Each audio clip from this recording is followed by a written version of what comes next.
They always thought we were harmless. That was their first mistake. For 86 years, Earth had been part of the Galactic Council.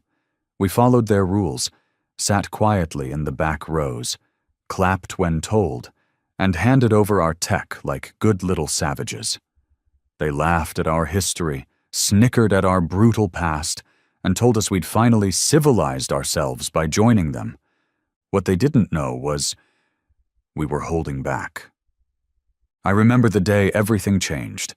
I was stationed on Echelon Prime, the so-called heart of Council diplomacy. Clean towers, silver skies, arrogant species with soft hands and colder hearts. I wasn't a soldier anymore. They called me Human Liaison Officer, which really meant pet earthling who smiles when the real powers walk in. But when the Council voted to sanction Earth for non-compliance, I knew it was coming. They said we had refused to share all our military data, that we had violated trust. Trust? What trust? We gave them fusion reactors, medical breakthroughs, climate stabilizers. They gave us orders. And when we asked to keep just one defensive protocol classified, they acted like we'd committed war crimes. The sanctions weren't the worst part. What really hit hard was when they handed our orbital defense satellites to the Drankari. That cold-blooded lizard race hated us. Always had. Always will. They called us monkeys with delusions of dominance. The Council thought putting them in charge of Earth's skies would send a message. Yeah, it did. It told every Earth-born human that we were never equal in their eyes, that our place was to serve, not to stand. The first strike happened 11 days later. Not on a battlefield, not in space, right in a refugee station above Saturn's moon Titan. A Council ship, flown by a Drankari commander, accidentally launched a kinetic rod through the habitat's shield. 2,000 civilians, gone, mostly children and medics. They called it a tragic malfunction. I saw the footage. There was no malfunction. The next morning, Earth recalled every single diplomat from Council space. Quietly. No threats, no angry speeches. Just gone. 3 days after that, our communication relays went dark. Not jammed, not destroyed. Just switched off. Like someone pulled the plug. Then came silence. You see, what they never understood, what no one in that gilded council chamber ever bothered to ask, was why Earth had gone so quiet for so long. They thought we were scared. We were building. Preparing. Not because we wanted war, but because we knew it would come. By the time the Council noticed the silence, it was too late. They sent a recon fleet to check in on Earth. 5 capital ships, 12 cruisers, and over 50 fighters, all loaded with high-spec sensors and automated translators, probably expecting to catch us violating something. None of them returned. Council Command chalked it up to a natural anomaly. A black hole surge, gravitational interference. I heard all the excuses. They couldn't accept the truth. That Earth had finally stopped playing nice. The day the truth hit, I was sitting in a council chamber filled with diplomats who still didn't take humans seriously. I watched their faces change when the emergency alert came in. An entire outpost on the fringe of the Virexian belt, wiped off the map. No trace of attackers, no communications, just ashes and a single message left behind in flawless galactic standard. You drew first blood. Earth answers last. The room went cold. One of the elders, some crusty 12-limbed politician from the Jultari cluster, finally said what none of them wanted to hear. Earth has gone rogue. I didn't say a word, just watched. Because the truth was, we hadn't gone rogue. We were just being ourselves, for the first time in a century. They kept calling it a miscommunication. Even after 3 more listening posts went dark, no warning, no transmission, just obliterated in a blink, The Council still refused to believe it was us. The Virexian outpost had been just the beginning. We didn't fire nukes. We didn't send fleets. That would have made it too obvious. We did something worse. We vanished. Earth went dark.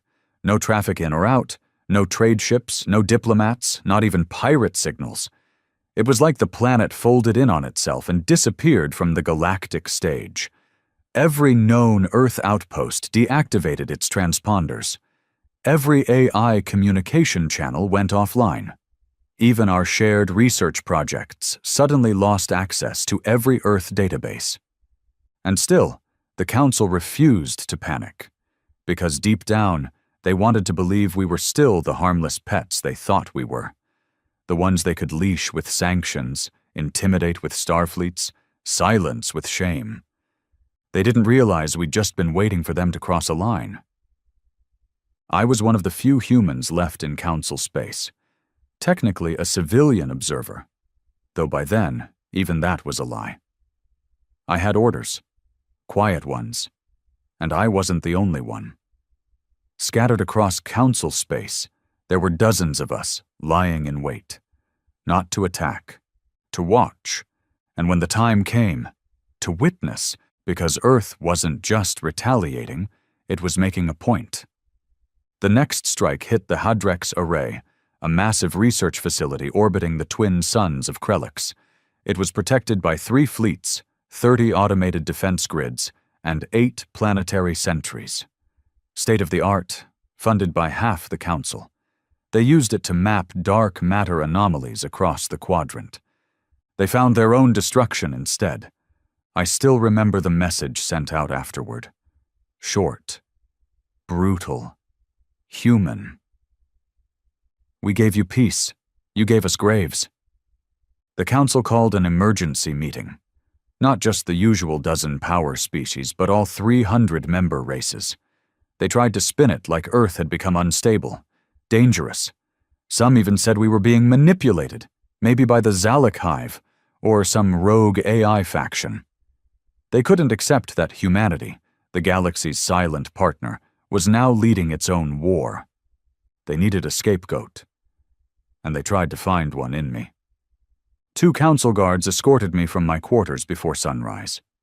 No warning, no charges, just cold eyes, and the kind of grip that said resistance wouldn't end well. They dragged me to the high chamber, some ceremonial courtroom where they dealt with high-profile threats. I'd been there once before, years ago, during a trade dispute. It had seemed majestic then. Now it just felt hollow. Dozens of species filled the observation decks. No cheers, no outrage, just curiosity and fear.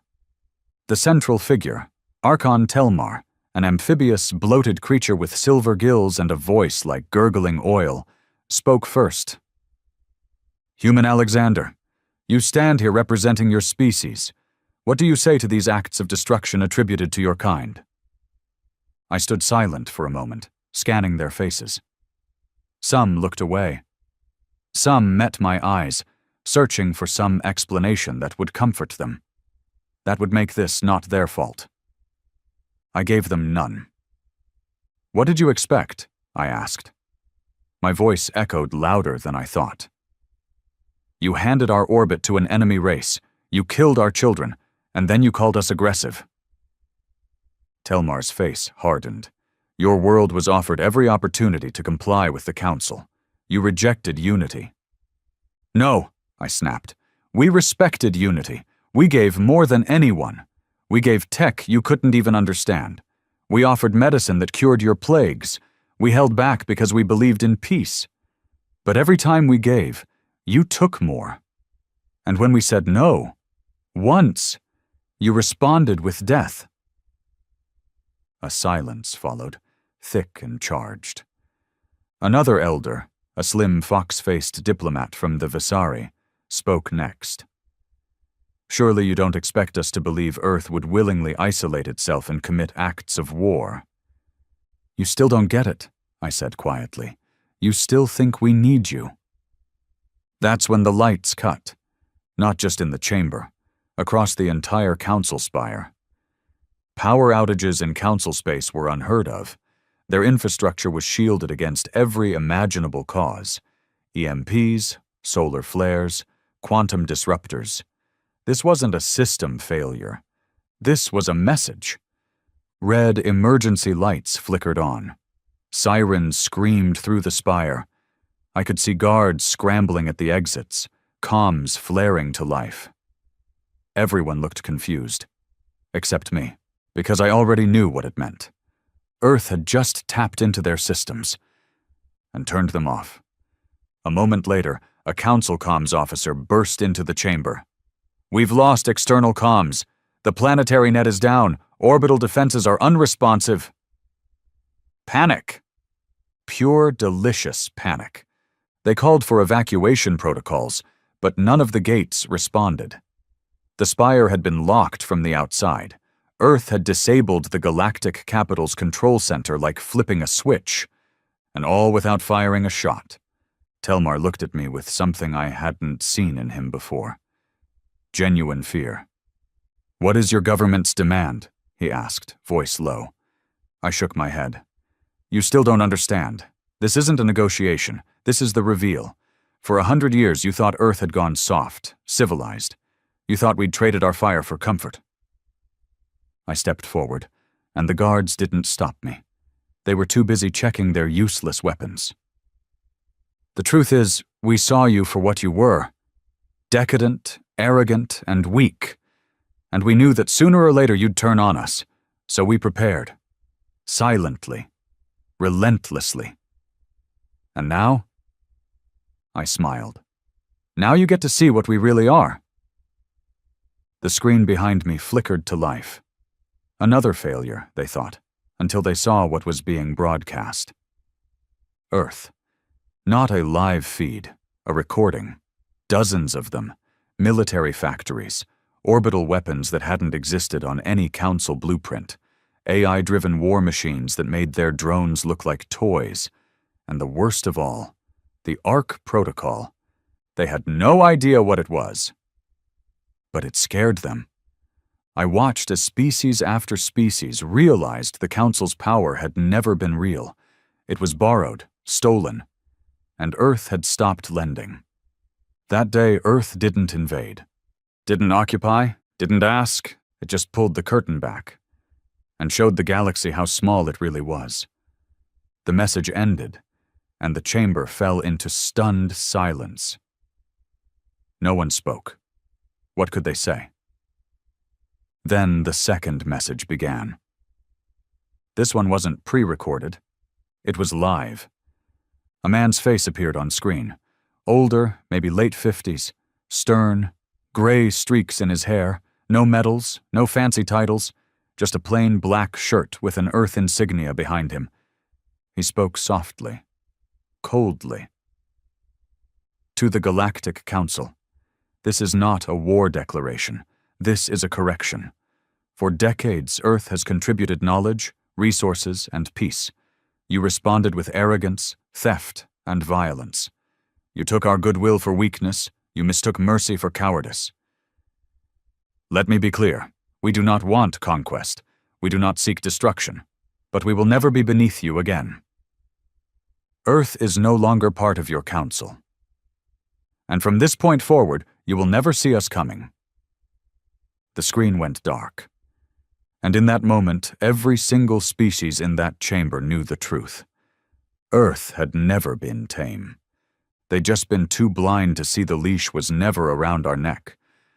The council didn't fall in a day. They staggered first, like a boxer who just took a punch he never saw coming. The declaration from Earth left them shaken, but still clinging to the illusion of control. Meetings were called hourly.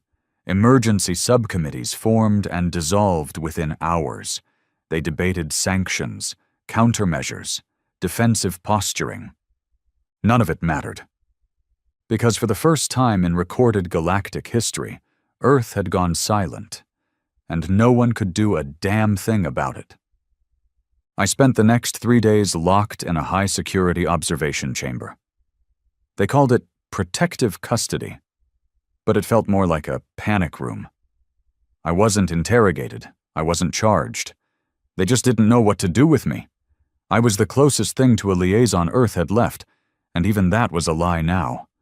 One of the guards, a six-eyed brute from the Karathi colonies, finally broke protocol and asked me, "Why didn't we see it? Why didn't anyone see what your kind was capable of?" I stared at him for a long time before answering. "You saw it," I said. "You just didn't want to believe it." Because the signs had always been there. Earth was the only species that had survived 2 self-inflicted nuclear holocausts and still clawed its way back. We were the only civilization that had weaponized extinction multiple times, then buried it like it never happened. We had collapsed our economy, destroyed ecosystems, rewired our DNA, and still reached for the stars. The Council thought that made us unpredictable. What they didn't realize was that it made us inevitable. The fracture began on day 4. The Drankari were the first to break ranks. They'd always been Earth's loudest critics, sneering at our primal instincts and uncivilized history. They were also the ones who bombed the Titan station. And now? Now they were scared. Their colony on Arak 7 went dark overnight. No explosion, no trace of battle, just gone. 17 million of their kind erased from existence. The Council assumed it was a glitch in the planetary net. Then came the drone footage. A lone human vessel hovering in low orbit. No weapons discharged. No announcements made. Then it vanished. The Drankari ambassador stormed into the main council chamber that morning, demanding full military retaliation. "Earth has crossed every line," he bellowed. "They must be destroyed before they destroy us all." But the others? They weren't so sure anymore. The Visari, the Korn, the Lucari Syndicate, all of them had profited from Earth. They'd grown fat on human tech, expanded their fleets with Earth-designed AI, and healed their diseases with Earth-born medicine. They didn't want a war, especially not one they weren't sure they could win. "Earth is only one planet," someone said, trying to sound confident. "They cannot stand against all of us." That's when the real footage leaked. The Ark Protocol. Not some doomsday weapon. Something worse. The Ark Protocol was Earth's exit strategy, not from the Council, but from the galaxy itself. Hidden colonies, independent fleets, thousands of cloaked ships carrying hundreds of thousands of civilians, soldiers, scientists, entire biomes, launched quietly over decades into deep space. They weren't preparing to fight the galaxy. They were preparing to outlive it. Because Earth had always known this day would come, maybe not exactly like this, but close enough, that eventually someone would test our limits, push too far, break something we couldn't forgive. And when that happened, we wouldn't ask for help. We'd leave the fire burning behind us and just walk away. After the Ark footage spread, everything changed. The smaller species panicked. Trade collapsed. 2 member worlds shut their borders entirely, afraid Earth might already be there. The banking clans froze interstellar credit transfers, afraid of human interference. Half of the outposts near Sol pulled their fleets back, not to fight, but to run. It was a silent confession, really. They knew Earth had been holding back, and now they didn't know what else we were hiding. That's when the Council turned on each other. The Visari accused the Korn of harboring human sympathizers. The Jultari called for preemptive strikes on all Sol-adjacent systems. The Drankari began raiding fringe colonies in self-defense, triggering border skirmishes that hadn't happened in a century. Peace had always been fragile. Earth was just the hammer that broke the glass. I watched it unfold from inside a cold, sterile cell. No windows, just news feeds and council alerts. I didn't speak for days. What could I say? Humanity hadn't started the war. We'd simply stopped pretending we wouldn't finish it. On day 7, someone finally came for me. Not a guard this time, not a council diplomat. A woman, though not human. She looked human enough, except her skin shimmered faintly with embedded data circuits, and her eyes flickered like live feeds. Corin hybrid, half organic, half machine. She didn't introduce herself, just unlocked the door and said, "You're leaving. Now." "Council order?" "Earth's," she said. "They're extracting all remaining assets. You're on the list." I didn't ask how they found me. I didn't ask how they were inside council systems again, because I already knew. She took me through underground access tunnels I never even knew existed. It was chaos above, fights, riots, rumors of an assassination. The spire was collapsing under its own paranoia. We emerged in a hangar bay I'd never seen before. Dark, unregistered, completely off-grid. And sitting inside it was something that didn't belong there. A human stealth frigate, black as oil, silent as death. "Are we the last ones?" I asked her as we approached. She didn't look at me. "Number just the last ones you'll see." As I stepped onto the ship, I paused, turned around. "You think this ends in war?" I asked.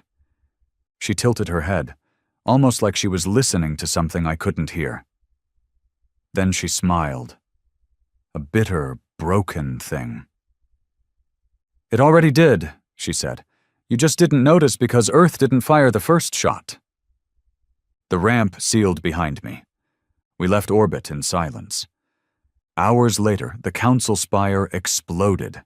No warning, no survivors. A containment breach triggered by unknown factors, they said. But the truth? There was no sabotage. They destroyed it themselves. Because after Earth's message, after the system's blackout, after the data leak of the ARC protocol, the Council knew they weren't safe anymore. Not from us. Not from each other. The very institution they built, the structure that gave them power, had become a target. And like cowards, they did what all dying empires do. They burned the evidence and ran. Back aboard the frigate, I sat alone in a cold metal room, staring at a single screen, waiting. I didn't know who would contact me. Maybe no one. Maybe this was just the end. But then the screen blinked, and a voice filled the room.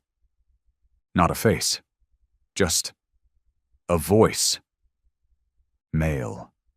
Calm. American accent, I think. Familiar but distant. "You did your job," the voice said. "They saw what we wanted them to see." I nodded. "You think they'll come after us?" A pause. "They'll think about it. Then they'll remember what happened to the Drankari colonies. And they'll think again." I looked down. My hands were still shaking. "So what now?" Another pause, then the voice answered. "Now we vanish. Let them fight each other. Let the galaxy burn if it wants to. Earth gave them a century of peace. They wasted it." "And us?" I asked. "We just disappear?" The voice didn't hesitate. "We build something better." Then the screen went dark. And for the first time in my life, I felt what they must have felt when they first saw us rise from the ashes of our own extinction. Fear, not of war, not of death, but of what happens when humanity finally decides it's done playing nice. The stars looked different now. Not brighter, not darker, just emptier. From the deck of the stealth frigate, I stared into the silence of deep space, trying to grasp the scale of what had just happened. The Galactic Council, an empire that had ruled half the known galaxy for centuries, was crumbling. Not because we'd bombed their capitals or unleashed superweapons. We'd done something worse. We made them irrelevant. Humanity had stepped off the stage, and the whole galaxy had no idea what to do without us. I hadn't spoken to another human in over a week. The ship was I run, no crew. Efficient, silent, clinical. Just me and the hum of systems that responded to thoughts more than words. It was lonely. But then again, loneliness was something we'd mastered long before space travel. Earth had been on its own since the beginning. We were used to isolation. We grew in it. The AI finally pinged me on day 10. Approaching Arc Nexus 3. Prepare for transition. I leaned forward. Confirm origin. Is it ours? Nexus 3 was established under Black Protocol Alpha. Earth origin, human-only command structure. I let out a breath I didn't realize I was holding. So it was real. They'd told me about the arcs during my training, but even then, it had sounded like rumor. Ghost ships launched in secret. Deep space colonies buried inside planetary shells. Fleets that never showed up on any chart. Earth had scattered its survival like seeds in the wind. Waiting, watching, ready to grow if things went wrong. And now? Now those seeds were waking up. The ship eased through a cloud of static, past a decoy moon that shielded a gravitational anomaly. Then, without warning, space ripped, not violently, quietly, like a curtain pulled back. Behind it was a station the size of a small planet. Black metal. No lights, no signals. Until we got close. Then it lit up like a heartbeat. Nexus 3. Home. The inside of the Ark felt less like a station and more like a bunker built by madmen and visionaries. Every corridor was layered in kinetic shielding. Every room could convert into a combat-ready lockdown within seconds. Weapons were everywhere, integrated into walls, hidden in floors, even embedded in ceilings. Civilian tech merged with war design like someone had built paradise and rigged it to explode just in case. And yet, it was beautiful, quiet, clean, controlled, efficient like Earth used to be before we started playing diplomat. I was greeted by a man who looked like he hadn't slept in weeks. Gaunt, mid-40s, military haircut, arms like steel cables. No name badge, no rank. Just nodded at me and said, "You're late." "Ship took the long way," I said. He cracked a smile that never touched his eyes. "Everything takes the long way now. Come on." He led me to a debriefing chamber. Plain, circular, no windows. Inside, there were 6 others, all human, all sharp-eyed, silent, hardened. No one introduced themselves, no handshakes, just mutual recognition. We were survivors. We were weapons, waking up in a galaxy that no longer had any rules.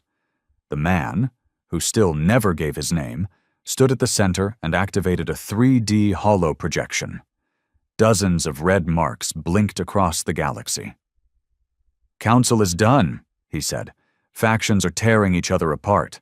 The Drankari lost 3 colonies to civil unrest. The Visari executed half their senate after a failed alliance attempt. Trade networks are collapsing, and everyone's looking over their shoulder for us." He smiled. "And they should be." One of the others, older, maybe ex-special forces by the look of him, leaned forward. "You think they'll come at us together? Make a play?" The man shook his head. "They can't. They're too afraid of each other now. Earth was the glue. They took us for granted. Now they're panicking." "What's our move?" I asked. He paused, looked around the room, then said what none of us expected. "We don't move." The silence that followed wasn't confusion. It was tension. Controlled. Waiting. He stepped closer to the holomap and tapped a green icon, a blinking dot deep in unexplored space. "That's Arc Nexus 5. It activated last week. We now have 6 full Arc networks operational, self-sustaining, cloaked, armed, each capable of launching an extinction-level defense." Someone whistled. "So what, we just sit in the dark while the galaxy eats itself?" He looked at them, then at all of us. "We're not hiding. We're letting the galaxy remember what happens when Earth leaves the room. And when they finally crawl back, because they will crawl, we decide the terms. That was the strategy. Let the galaxy rot. Let them feel the absence of humanity. Let them destroy themselves. Then return, not as equals, but as architects. Over the next month, I worked as part of the Nexus Recon team. Our job was observation, nothing more. No engagement, no contact, just listen. And what we heard confirmed everything. The Council remnants were falling apart. The Drankari were killing each other over control of surviving territories. One of their moons declared independence and was immediately glassed by orbiting loyalists. The Visari tried to form a peace coalition, but were betrayed by two of their own species, leading to a planetary coup. Even worse, they still blamed Earth for all of it. Good. Let them. Because the more they blamed us, the more they revealed how much they depended on us. One of our recon drones intercepted a transmission from the Lucari. They'd tried to replicate Earth's AI systems to stabilize their banking clusters. It backfired. The AI triggered a logic collapse in their data centers, wiping out trillions in currency. They begged for Earth's help. No response. And the more silent we stayed, the more desperate they became. By the third month, 3 major species had started openly broadcasting messages into deep space. Earth, we are ready to talk. Humanity, the Council is no more. We seek alliance. We admit our mistakes. We beg your return. It would have been funny if it weren't so pathetic. They never learned. They still thought Earth was just another player. What they didn't understand was that Earth was never playing their game. We'd just been watching. And now? We were building our own. One night I was summoned again by the nameless commander. This time he looked different. Older, somehow. Worn out. He handed me a data slate. New mission, he said. You're going back. I stared at him. Back where? Council space. I blinked. You just said, not as a diplomat, as a reminder. He tapped the slate, a list of coordinates, names, locations of key surviving council figures, leaders, scientists, military chiefs. Some of them are trying to rebuild the council, quietly, behind closed doors. Same hierarchy, same arrogance. We're not going to stop them. Why not? He smiled again. Cold. Quiet. Because we want them to rebuild. Then we take it. That was Earth's final play. Let the galaxy patch itself back together, just enough to stand. Then seize it, not with guns, but with presence, with control, quietly, strategically. We'd become the shadow behind every trade agreement, the architect behind every treaty, the ghost in every planetary system. We weren't here to be part of the galaxy anymore. We were here to own it. So I took the mission. Back into council space. Back into the ruins of an empire that once laughed at Earth. I walked among them like a ghost. No badge, no announcement, just eyes and ears. And everywhere I went, I saw the same thing. Fear. They whispered Earth's name like it was a god, or a curse. Some blamed us for everything. Some begged for our return. But none of them dared raise a weapon. Because they all knew now. Humanity was never civilized. We were just polite. And we'd stopped being polite the moment they thought they could control us. The first lesson we taught them was fear. The second lesson was silence. The third? Control. I moved like a shadow through the broken corridors of the Council's ruins, rebranded now as the Unified Star Alliance, some desperate attempt to reforge what Earth had shattered. A few species still held on to their titles, former senators, admirals, delegates, but they all had the same look in their eyes now. They didn't talk to each other without looking over their shoulders. They didn't make decisions without checking first who was listening. And I made sure they knew. Someone always was. My new identity was clean, fabricated, flawless. The ARC command had burned my real name the second I stepped onto Nexus 3. The person I used to be didn't exist anymore. I was now an independent tech consultant from a minor border system, fluent in 16 dialects, licensed in logistics, strategy, AI infrastructure.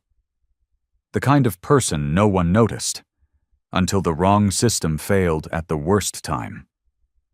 Then they listened, and I made sure what they heard was always just enough to keep them dependent. I embedded myself in the Lucari regrowth project first, a fumbling effort to stabilize interstellar trade routes after the collapse of the central banking grid.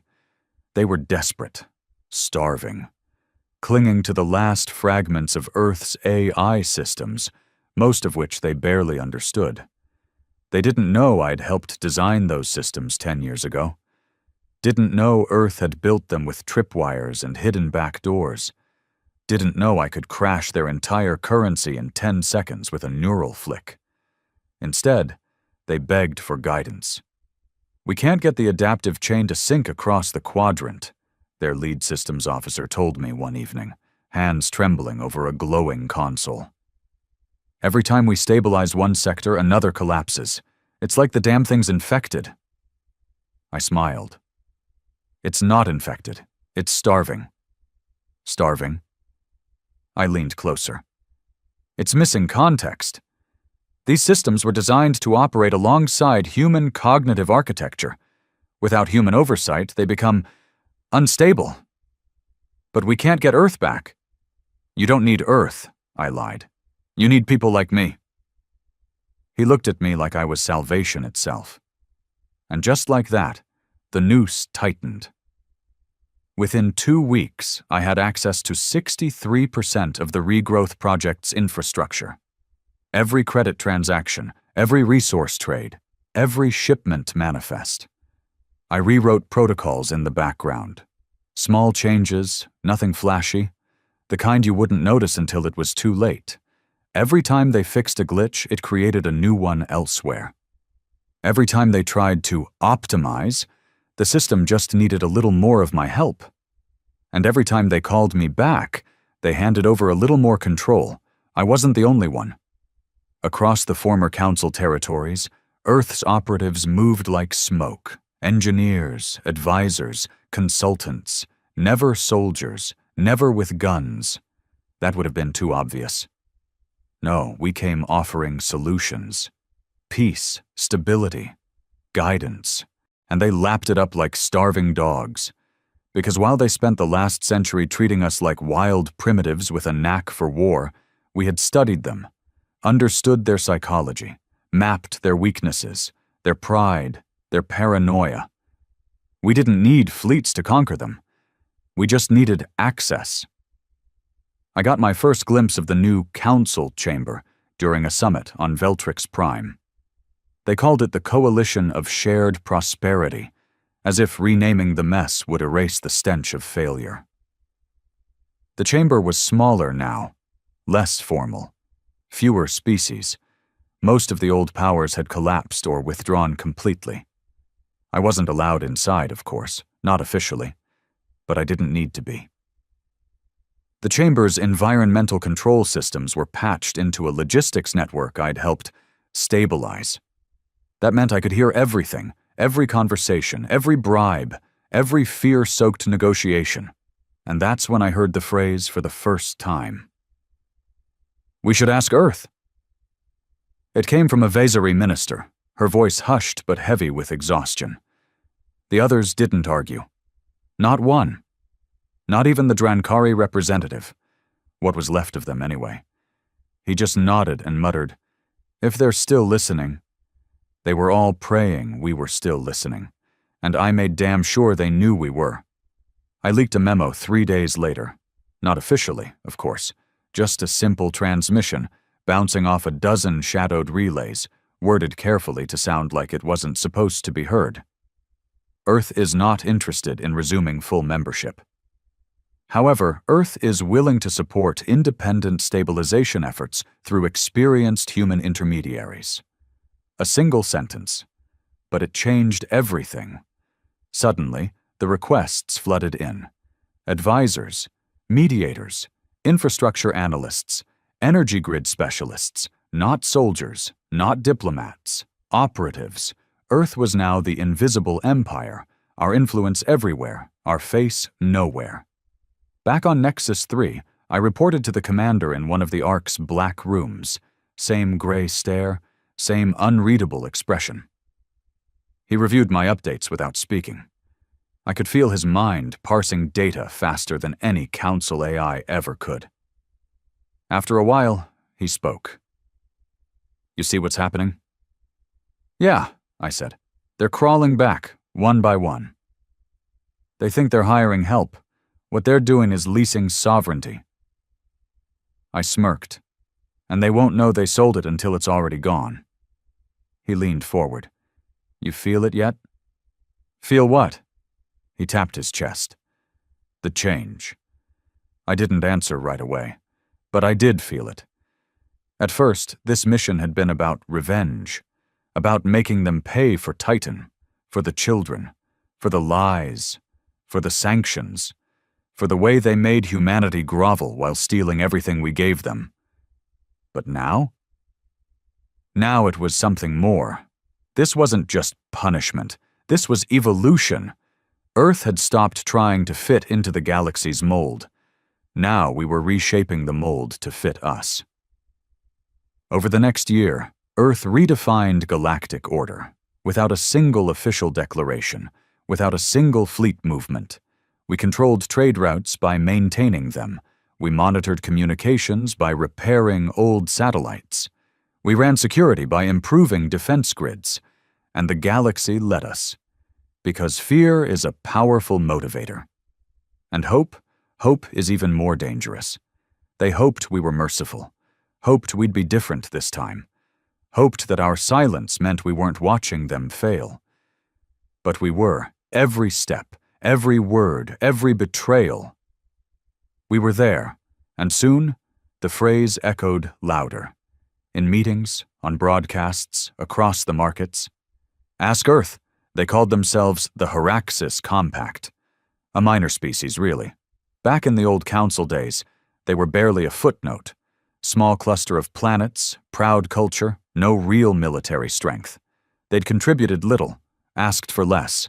Earth had offered them tech after the war, infrastructure repairs, system backups. They declined it all. At first, that didn't matter. Not every species welcomed our help. We weren't handing out leaflets or offering friendship. We offered stability, control. You could accept it and survive, or reject it and rot. The Haraxis, though, they did something different. They didn't rot. They thrived, without Earth. They rebuilt their damaged systems manually. They restructured their economy without tapping into the Lucari-led Earth-backed markets. They ignored the regrowth protocols, even blocked the Ark-linked data lanes. In a broken galaxy crawling back to its feet, Haraxis stood on their own, and made sure we saw it. That made them dangerous, not because they were strong, but because they were proof that it was possible to say no to Earth, and live. That kind of defiance was contagious, and we couldn't allow contagion. I was sent in undercover, not with weapons, not with soldiers, with a smile, as usual. My new identity was diplomatic this time. A trade envoy from the Reconstruction Coalition, some fake initiative backed by council remnants who didn't exist anymore. I arrived with data packs full of helpful tech, shiny logistics offers, and the kind of slow-drip blackmail Earth specialized in. They welcomed me politely, took my gifts, even offered me dinner. But they never looked me in the eyes. And they never used a single piece of our technology, not even to scan it. Their prime executive, a tall, four-armed woman named Thalix, met me in a chamber that smelled like citrus and metal. No guards, no aides, just us. She looked calm. I was not. "You've seen what the galaxy has become," I said. "Chaos, piracy, famine. Earth is offering structure, a seat at the new table." "We're building our own table," she said without blinking. It won't last. The galaxy is too fractured, and Earth intends to keep it that way. That caught me off guard. Not because it wasn't true, but because no one had said it out loud before. She leaned forward. You didn't come to offer trade. You came to test how much we'd kneel. I stayed quiet. Then she delivered the real blow. We'd rather burn. I reported back to Nexus. They weren't surprised.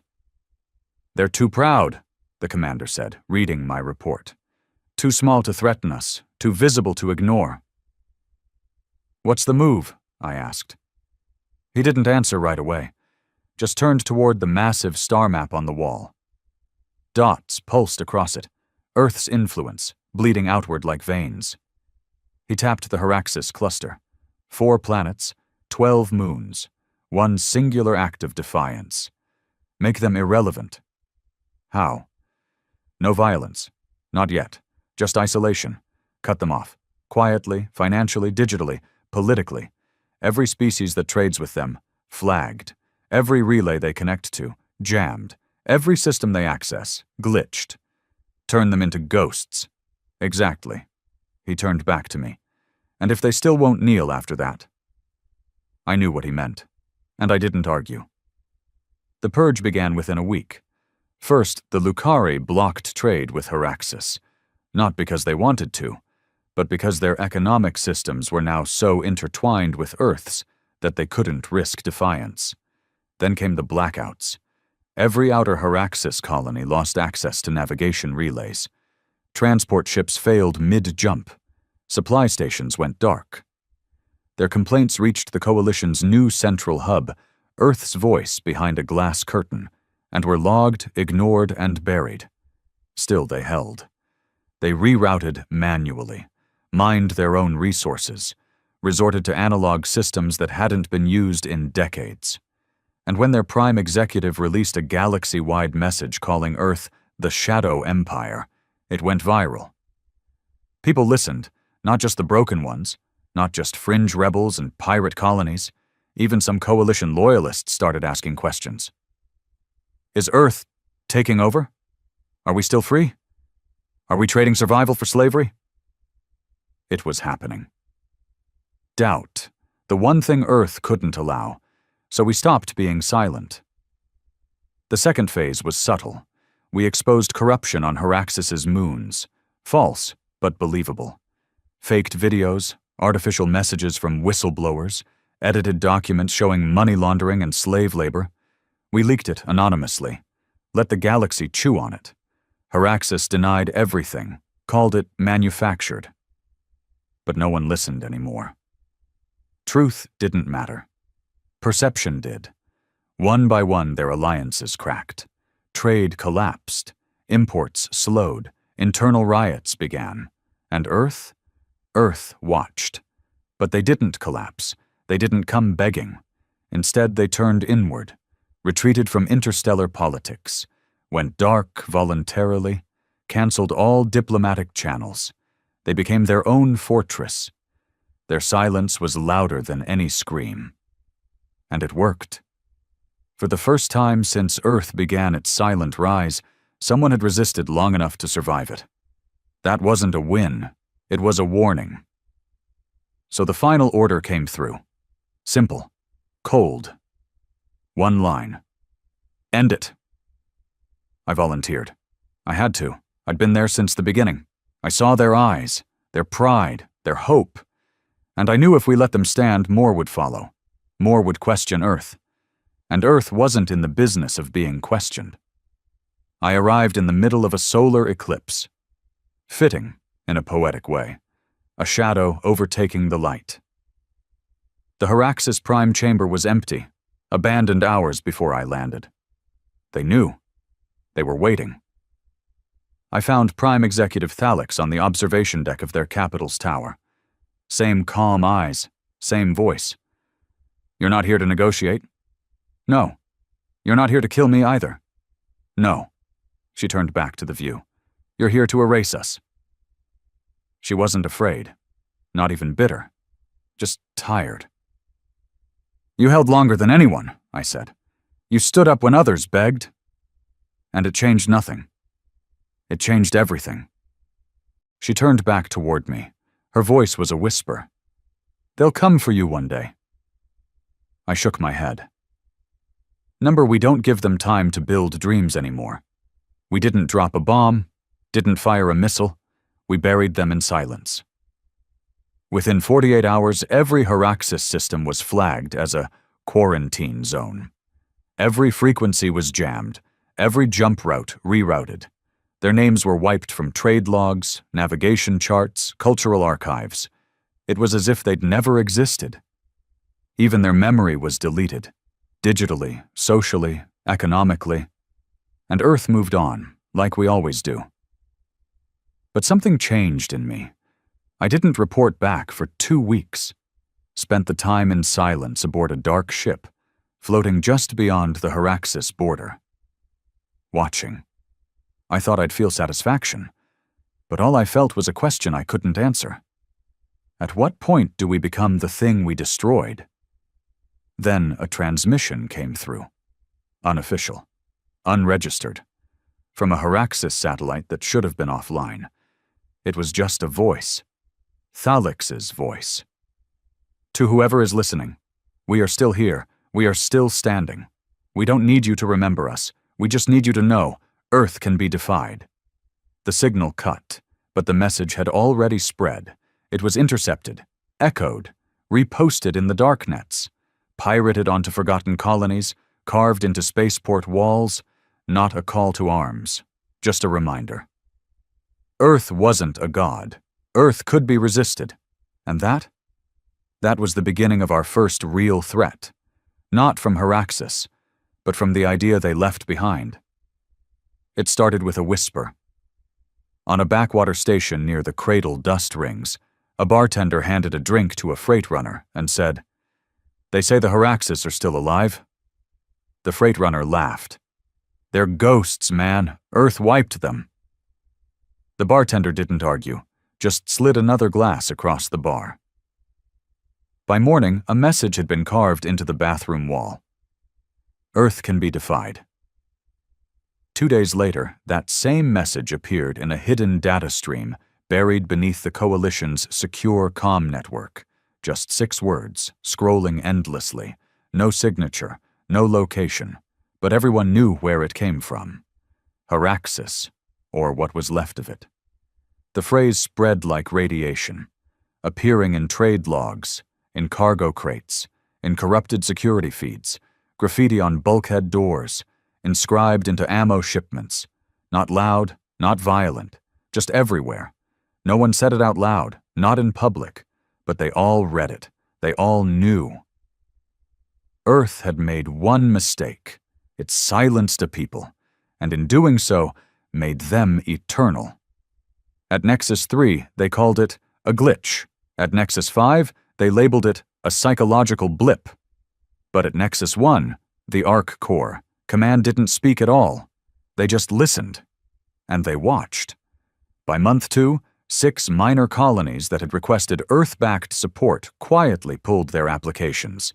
No official reason, no press releases, just withdrawals. By month 3, 2 of Earth's front companies were attacked. Small-scale cyber strikes. Nothing critical, but they left messages behind. You are not invisible. This is not your galaxy. We remember.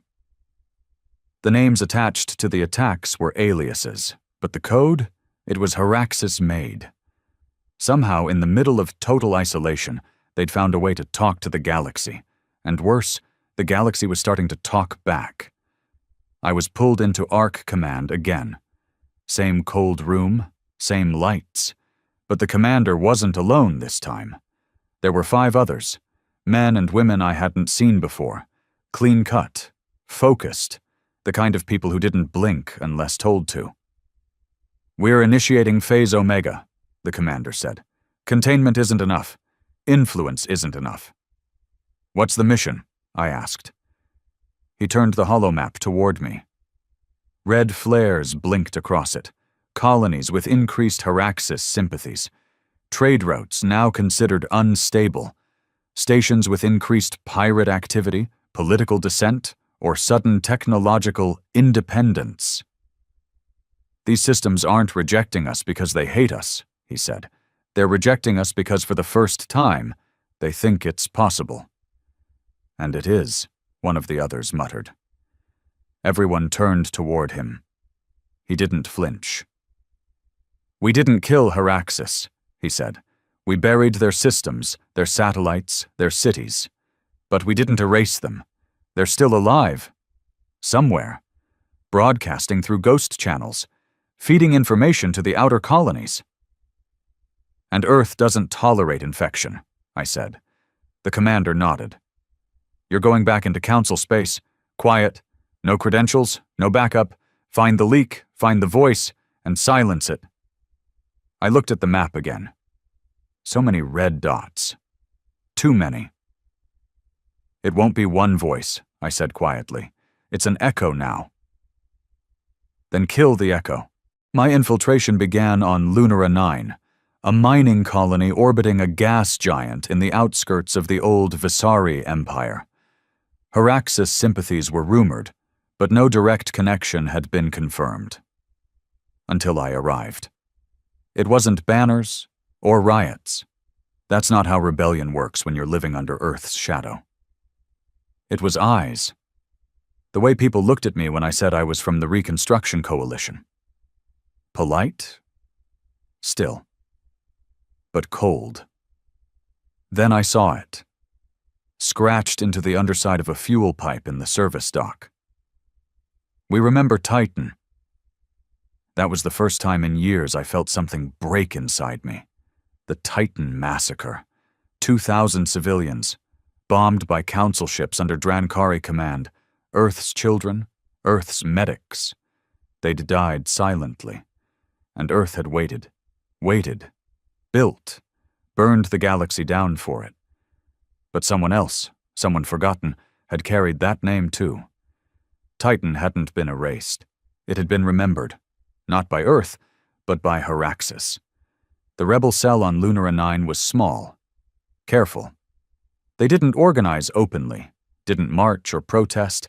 They printed books, actual books, pages, ink, untraceable. One of them made its way into my hands from a cargo runner who thought I was one of them. Just a slim volume. No author. Title? When Earth blinked, I read it in one sitting. It didn't accuse Earth, didn't scream. It just asked questions. What does peace look like when it's held at gunpoint? If a species must trade its voice for survival, has it truly survived? Can you love your savior and still fear them? The final page held one sentence. Earth's silence was the loudest sound we ever heard. I stared at that line for hours. Then I burned the book. Not because I wanted to, but because I understood its power. Words were becoming weapons, and Earth was bleeding from 1,000 paper cuts. Command wanted names, locations, maps of resistance movements. They sent me deeper. Krell Station, Durath Prime, Sundive Belt. Everywhere I went, the same message echoed. We are not enemies, but we are not yours. And with every echo, Earth's grip loosened. Not all at once, not in flames, but in quiet withdrawals. In sectors that didn't respond fast enough. In council advisors who went dark. In ARC operatives who suddenly vanished. It wasn't collapse, it was erosion, and no one was stopping it. Not even me. Because something had started to change in me. I used to believe in Earth's dominance. In the logic behind our vengeance, our silence, our cold control. But now I'd seen what Earth had overlooked. The fire Earth feared was never rebellion. It was memory. We'd erased the Heraxis planets, but not the truth. Eventually I found them, or maybe they found me.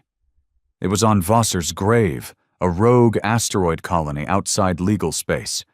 I followed a signal, ghost-coded, bouncing off a dozen abandoned relays. I expected a hideout. What I found was a sanctuary. No weapons, no guards, just people. Dozens, maybe hundreds. Engineers, teachers, refugees, some ex-council, some ex-coalition. One of them was Haraxis, old, scarred, one arm gone, face weathered. He looked at me the moment I entered and said, "You're here to kill the story." I didn't answer.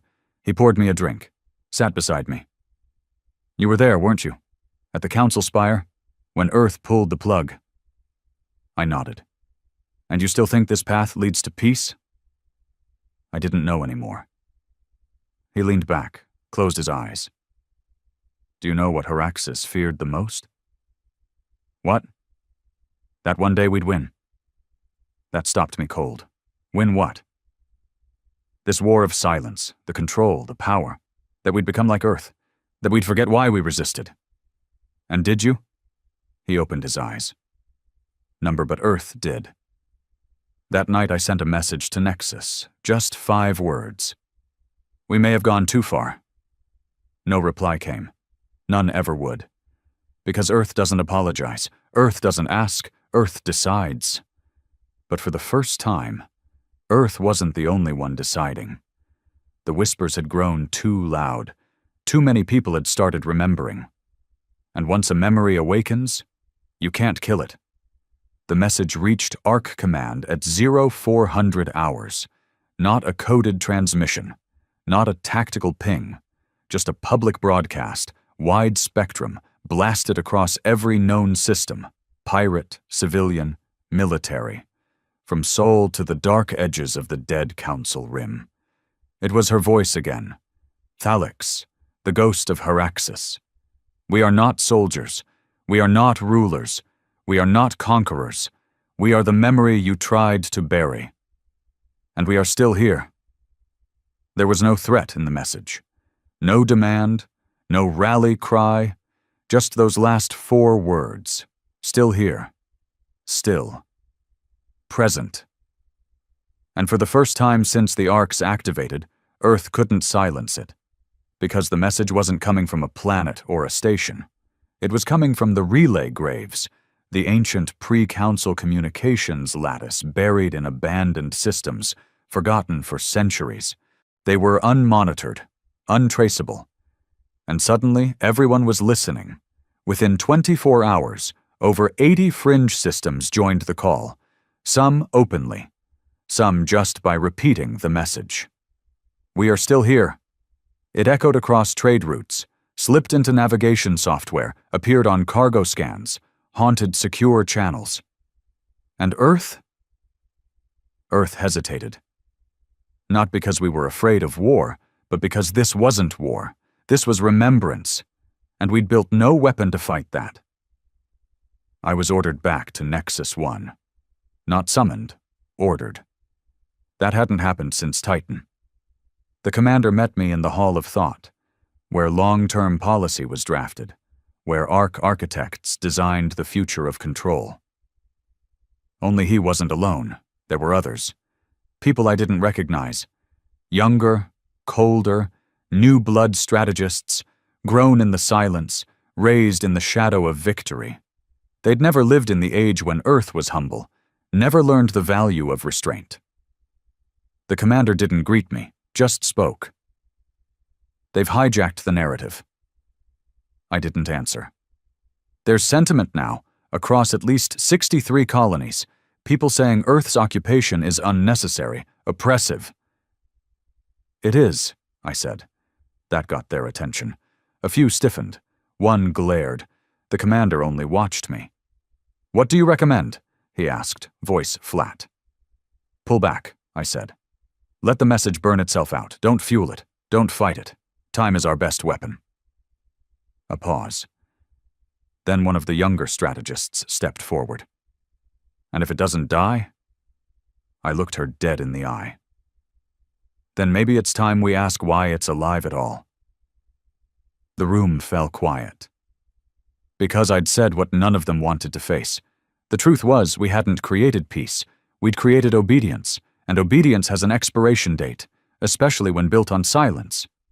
Earth didn't respond publicly. That wasn't our way. But quietly? We doubled down.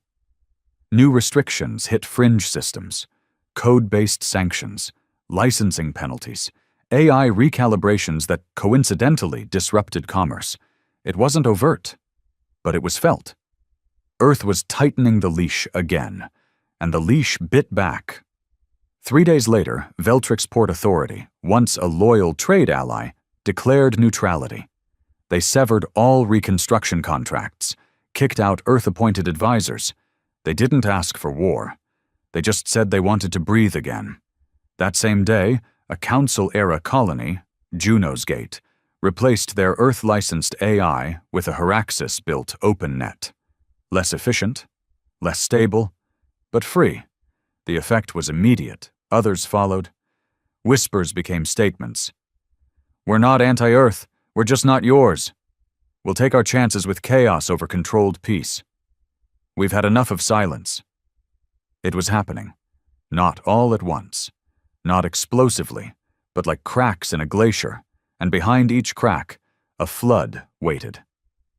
Back at Nexus, the tension grew. One strategist proposed a surgical campaign, wipe out known resistance hubs, then blame it on pirate factions. Noise, they called it. Whiteout warfare. Another suggested digital isolation. Shut down the entire relay system for a week, blame solar interference, sweep the comms clean. The commander said nothing, just stared at the data feeds, watching the defiance grow. Then, one evening, he summoned me alone. No audience, no cameras, no rank, just two men who had seen too much. He poured a drink, real whiskey, not synthetica, offered me a glass. "I saw what you saw," he said. I said nothing. "We built a new order," he went on. "And for a while, it worked, but it wasn't peace, was it?" I drank. "No," I said. "It was fear."